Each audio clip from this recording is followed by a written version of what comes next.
Honorable colleagues, my name is Toby Okechukwu. I represent an area of Wajiriba Federal Constituency from Enugu State. Honorable colleagues, this motion on the need for the relevant security agencies to bring to an end the spate of obvious kidnappings, killings, armed banditry attacks across the country. Mr. Speaker, honorable colleagues, this is an existential fight for everybody in this country. And we have discussed the issue of security severally. Mr. Speaker, honorable colleagues, you will appreciate that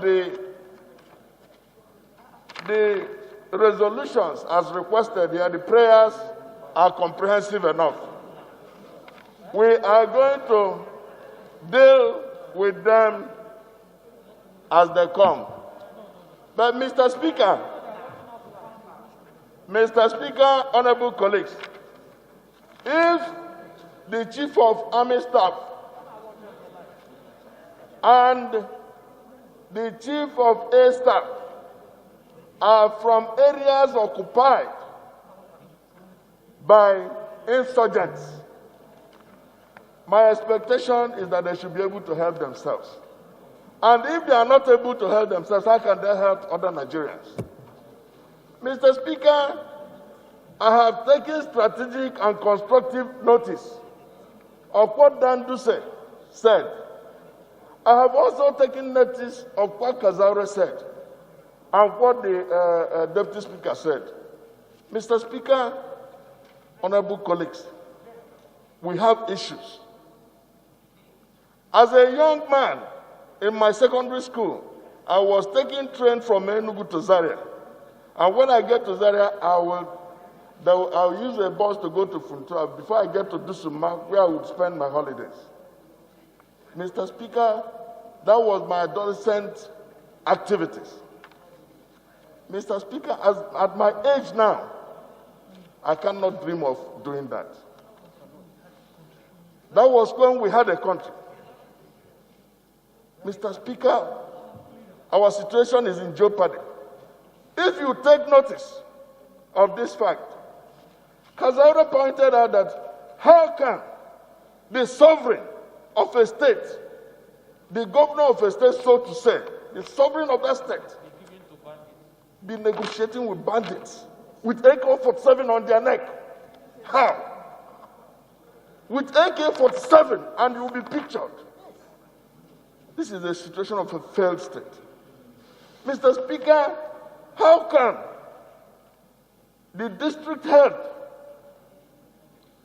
in Katsina State be slaughtered? Mr. Speaker, you are talking about Dan Duse, who is a member of parliament, and who is a farmer. And that is the only occupation a politically exposed person, particularly public servants, are allowed to do. He cannot undertake that occupation. Mr. Speaker, the mover of this motion is Honorable Sada, my very good colleague. And what he has mentioned and what he has listed in these motions is that our people cannot undertake their farming activities. Mr. Speaker, what is there is that we want to have people in isolation, in ID camps, take the money and apply to ID camps instead of fighting and getting rid of this nonsense. How can we be preferring sharing money for whatever palliative or to ID camps instead of getting our people back to their houses? Mr. Speaker, we're under threat. As I'm talking to you, I had a call that there is kidnapping in Ishiagu. And during this isolation, people have been migrating from one place to the other.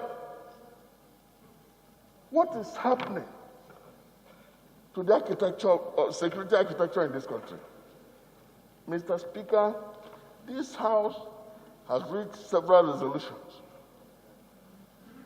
We have to now make sure that our leadership and members of parliament, they should be able to visit the theaters of war and discuss with our people. Mr. Speaker, honorable colleagues, there is enough time when they come to brief us. I thank you so much. I believe that these resolutions, these prayers should be carried. Thank you.